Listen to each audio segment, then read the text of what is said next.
বিধায়ক সেতুর প্রতিশ্রুতি দেওয়ার পরও গ্রামবাসীদের দীর্ঘদিনের দাবি পূরণ হয়নি। এবার সেতু না পেলে ভোট বয়কটের সিদ্ধান্ত নিয়েছেন রতুয়া ১ নম্বর ব্লকের মহানন্দটোলা পঞ্চায়েতের গোবিন্দপুর গ্রামের বাসিন্দারা। গ্রামবাসীদের আন্দোলনে সামিল হয়েছে পড়ুয়ারাও। যদিও জেলা পরিষদের কর্মাধ্যক্ষ জানান সেতু তিনি করবেন, তবে ভোটের আগে এই ঘটনা নিয়ে তৃণমূল শিবিরকে কটাক্ষ করতে ছাড়েনি বিজেপি নেতৃত্ব। গোবিন্দপুর গ্রামের বাসিন্দা ওবায়দুর রহমান জানান, ৪০ থেকে ৪৫ বছর ধরে আমরা এই এলাকায় আছি। বাম আমল থেকে আমরা সেতুর দাবি জানিয়ে আসছি। তৃণমূল আমলে এলাকার বিধায়ক সমর মুখোপাধ্যায়, হরিশ্চন্দ্রপুরের বিধায়ক তথা মন্ত্রী তাজমুল হোসেনকেও সব জানিয়েছি, কিন্তু পাকা সেতু আর হয়নি। জেলা পরিষদের শিক্ষা কর্মাধ্যক্ষ ফজলুল হক বলেন, ভোট বয়কট করে কোনো সমস্যার সমাধান হয় না, তবে গ্রামবাসীদের দাবি ন্যায্য। ওখানে সত্যি একটা পাকা ব্রিজ দরকার। ২০২১ সালে আমরা ব্রিজ তৈরির চেষ্টা করেছিলাম, কিন্তু টাকার অভাবে কাজ করা যায়নি। এবার আমরা জেলা পরিষদের দায়িত্বে, এবার কাজটা করা যাবে। বিধায়ক কি বলছেন জানি না, তবে ওখানে একটা ব্রিজ তৈরির জন্য আমি দায়বদ্ধ। ব্রিজের পথ নির্মাণে আমাদের মূল অভিযোগ হচ্ছে যোগাযোগের ব্যবস্থা। জমিতে যাওয়া হাতিচাপার মানুষ এবং গোবিন্দপুরের মানুষ এপারে আসার যোগাযোগের একমাত্র পথ হলো আমাদের এটা। আমরা বারবার সরকারকে বলছি যে সরজমিন তদন্ত সাপেক্ষে দেখো যে আমাদের আর কোনো রাস্তা আছে কি না এই পথ ছাড়া। আমরা ৮-৯ মাস ধরে বাঁশের মাচায় দিয়ে আমরা যাওয়া আসা করছি। হাল বলদ আনার আমাদের অবস্থা নেই, যে এমন রাস্তা নেই যে আমরা হাল বলদ নিয়ে জমিতে আসবো। আর এই জমির ওপরে আমাদের সমস্ত জায়গা জমি, এই চরের উপর।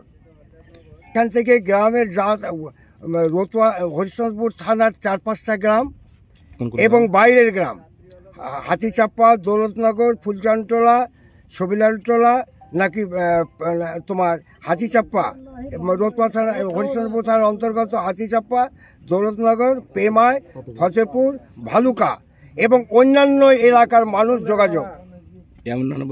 হাই স্কুলে পড়ি, আমরা এই ব্রিজ দিয়ে যাতায়াত করি এবং ব্রিজ থেকে আমরা পড়ে যাই, সাইকেলটা নিয়ে যাই, সাইকেলটাও ভেঙে যায় এবং আমাদের বাসের ব্রিজে আমাদেরকে ভাড়াও লাগে। সেখানে বাসের ব্রিজের ভাড়াটা ছাড়ছে না এবং আমরা চাই যে এখানে জানেন নিশ্চয় ব্রিজ হোক, তাহলে আমাদের স্কুল যাওয়ার যাতায়াত বেশি ভালো হবে। স্কুলটার জন্য একটা ব্রিজ চাই আমরা এবং গোবিন্দপুর রাস্তার অনেক খুব দুর্বলতা আছে, বুড়ো মহিলারা যেতে পারে না, তার জন্য এখানে আমরা একটা ব্রিজ চাই। এবং এটা নিয়ে আমাদের একটা প্রচেষ্টা চলছে। 2021-এ আমরা একটা চেষ্টা করছিলাম, কিন্তু যেহেতু স্কিমটা বড় হলো ওই মুহূর্তে ধরা হলো না। এবার জেলা পরিষদে আমরা আছি, ওইটা আমাদের মাথায় আছে। গোবিন্দপুরটা একটা বিচ্ছিন্ন এলাকা, যেটা আগে মহানন্দটোলায় নদী ফুলহরের দক্ষিণে ছিল, এখন ওরা নদী ভাঙন ওখানে গিয়ে বসতি করেছে। ফলে সেখানে ওই ম্যানমেন্ট থেকে ওদের যাওয়ার জন্য একটা কালভার্ট, একটা না বেশ কয়েকটা কালভার্ট লাগবে এবং ওখানে কিছু মাটি ভরতে হবে, মাটি করে রাস্তাটা করতে হবে। এটা ওদের ন্যায্য দাবি এবং বহুদিনের দাবি। এটা সমর মুখার্জি চিরকালই মিথ্যা প্রতিশ্রুতি দেওয়ার মানুষ। তিনি মিথ্যা প্রতিশ্রুতি দিয়ে গ্রামের মানুষকে চিরকাল বিভ্রান্ত করেন। ফুলন নদীর যে ক্যানেল ব্রিজ, সেইটা করার তিনি প্রতিবারই বহু বছর ধরে তিনি প্রতিশ্রুতি দিয়েছেন। তিনি ওখানের প্রায় ৪-৫ বারের এমএলএ, কিন্তু তিনি প্রতিশ্রুতি রক্ষা করেন না।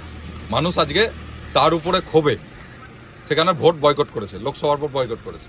আমরা মানুষের সঙ্গে কথা বলবো এবং মানুষের এটা বোঝা উচিত যে রাজ্য সরকারের ক্ষমতা নেই এই ক্যানেল করবে, কারণ রাজ্য সরকারের ফান্ডে টাকা নেই। সমস্ত টাকা মাননীয় মুখ্যমন্ত্রী খেলা মেলা করে সমস্ত টাকা তিনি নষ্ট করছেন। স্বাভাবিকভাবে উন্নয়নমূলক কাজ পশ্চিমবঙ্গে হচ্ছে না। মালদা টুডে।